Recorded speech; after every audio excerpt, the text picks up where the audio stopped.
एक घर में टायन। इलाहाबाद के करीब एक गांव में रहने वाली प्रमिला अक्सर अपने गांव से इलाहाबाद किसी न किसी काम से आया करती थी।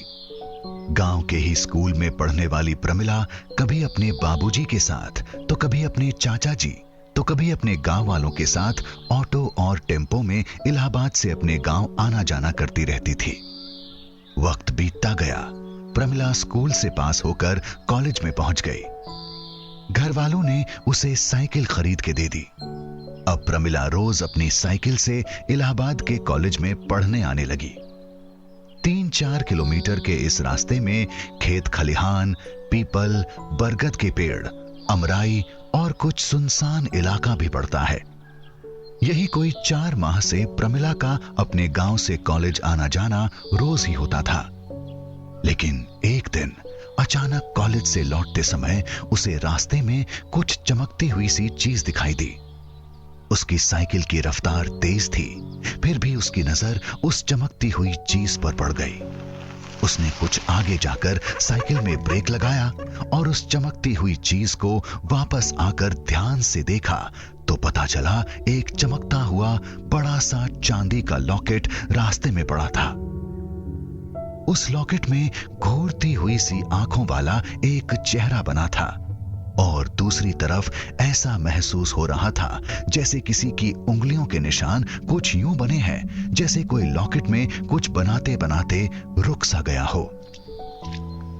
प्रमिला को एक ये बात अजीब सी लगी कि उसके पहले भी काफी लोग इस रास्ते से निकले थे, बल्कि कुछ लोग तो पैदल भी जा रहे थे, लेकिन किसी की भी नजर इस लॉकेट पर क्यों नहीं पड़ी। फिर भी उसने ये मान के कि ये लॉकेट उसी की किस्मत में है, उसे अपने पास रख लिया और घर लेकर चली गई। प्रमिला ने वो लॉकेट अपनी अलमारी में रख दिया और इसके बाद बाबूजी को खाना देने के लिए खेत पर चली गई। उसने सोचा रात को घर में सबको वो लॉकेट दिखा देगी, लेकिन जब उसने अलमारी खोली तो लॉकेट वहां पर नहीं था। उसने अपनी मां से पूछा, अम्मा, क्या आपने यहां कोई लॉकेट देखा है? मां ने कहा, मैंने अलमारी तो देखी थी लेकिन कोई लॉकेट तो देखा नहीं। हाँ, ये हो सकता है कपड़े उठाने के चक्कर में यहां वहां सरक गया हो। क्यों, क्या था उस लॉकेट में? प्रमिला ने अपनी मां से कहा, नहीं अम्मा, कुछ नहीं। इसके बाद प्रमिला कुछ देर तक वो लॉकेट ढूंढती रही। उसे लॉकेट नहीं मिला। थक हार के वो चुपचाप सो गई। रात को एक डरावनी आवाज करता हुआ अलमारी का दरवाजा अपने आप खुल गया।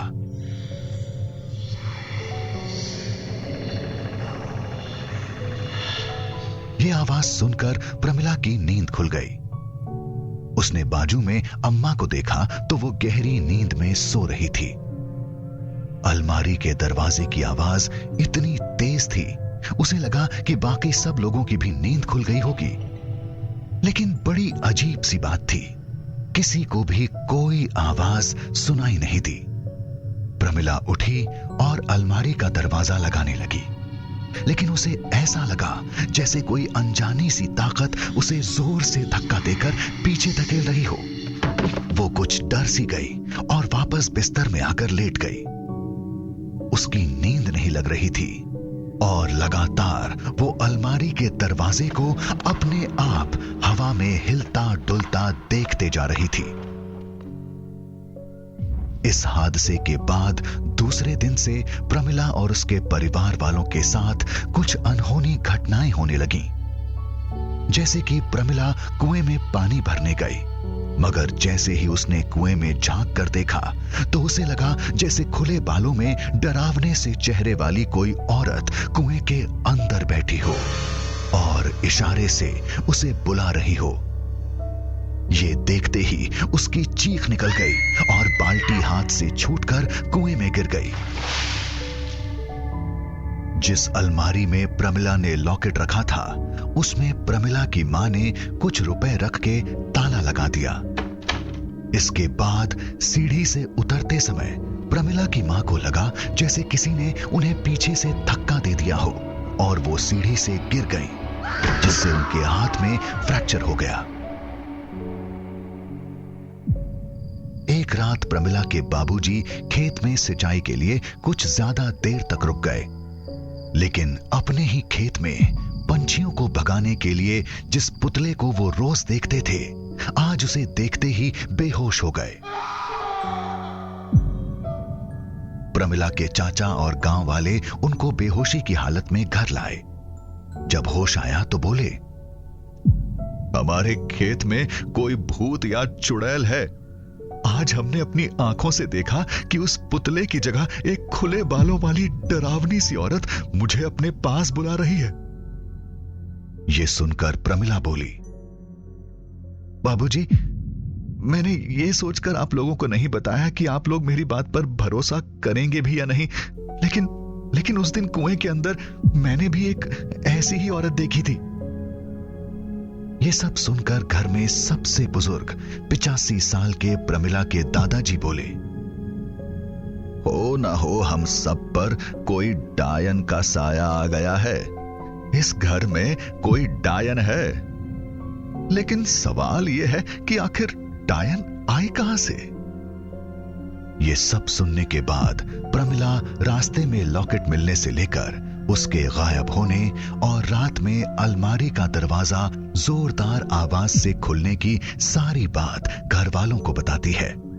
प्रमिला की बात सुनकर उसके दादाजी बोले, बेटा, मैं अपने तजुर्बे से बता रहा हूं, उस डायन ने एक घर ढूंढने के लिए लॉकेट फेंका था और उस लॉकेट के साथ वो डायन भी अब हमारे घर में आ गई है।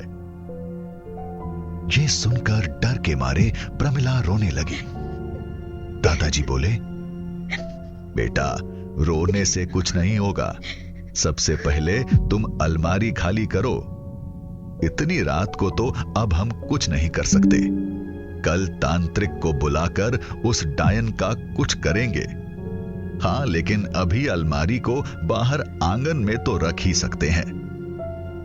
प्रमिला अलमारी खाली कर देती है, मगर लॉकेट उसे फिर भी नहीं मिलता। अलमारी को घर के बाहर आंगन में रख दिया जाता है। सब लोग सोने चले जाते हैं, मगर नींद किसी को भी नहीं आती। रात को यही कोई 3 बजे अलमारी से बड़बड़ाने के साथ कुछ डरावनी सी आवाजें आती हैं। मैं किसी को नहीं छोड़ूंगी, एक एक करके सबको मार डालूंगी। इसके बाद अचानक घर का दरवाजा खटखटाने की आवाज आने लगती है। घर के सब लोग दरवाजे के पास बरामदे में आकर खड़े हो जाते हैं। प्रमिला के चाचा कहते हैं, मैं देखता हूं इस डायन को, और जोश में आकर दरवाजा खोल देते हैं। दरवाजा खुलते ही सामने वही लंबे बालों और डरावने चेहरे वाली डायन को देखकर सबकी रूह कांप जाती है। बरामदे में चेन से बंधा मोती जोर जोर से भौंकने लगता है। डायन मोती को घूर के देखती है। वो चेन से अपने आप छूट के डायन की तरफ खींचा चला जाता है, और अगले ही पल डायन के लंबे लंबे नाखूनों के हमले से उसकी मौत हो जाती है। प्रमिला के बाबूजी डर के मारे तुरंत दरवाजा लगा देते हैं और घर के सब लोग एक कमरे में बंद हो जाते हैं। सुबह दादाजी कहते हैं, अब सबसे पहले हम तांत्रिक को बुलाएंगे। वो प्रमिला के चाचा के गले में हनुमान जी का लॉकेट पहनाकर उन्हें तांत्रिक को लाने के लिए रवाना कर देते हैं। तांत्रिक आकर लाल धागे से अलमारी को चारों तरफ से बांध देता है।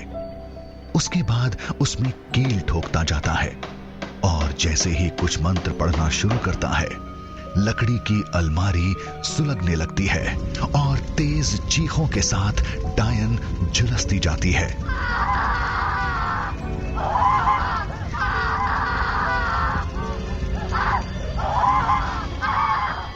इस हादसे के बाद प्रमिला कॉलेज तो रोज अपनी साइकिल से आना जाना करती है, मगर उस लॉकेट वाली जगह से गुजरते समय डर के मारे उसकी रफ्तार अपने आप तेज हो जाती है। तो दोस्तों, आपको ये कहानी कैसे लगी मुझे कमेंट करके जरूर बताएं। और अगर आप ऐसे ही डरावनी कहानियां सुनना चाहते हैं तो प्लीज मेरे चैनल को लाइक, शेयर और सब्सक्राइब करें। तो चले मिलते हैं ऐसे ही किसी कहानी के साथ अगले एपिसोड में। तब तक के लिए धन्यवाद।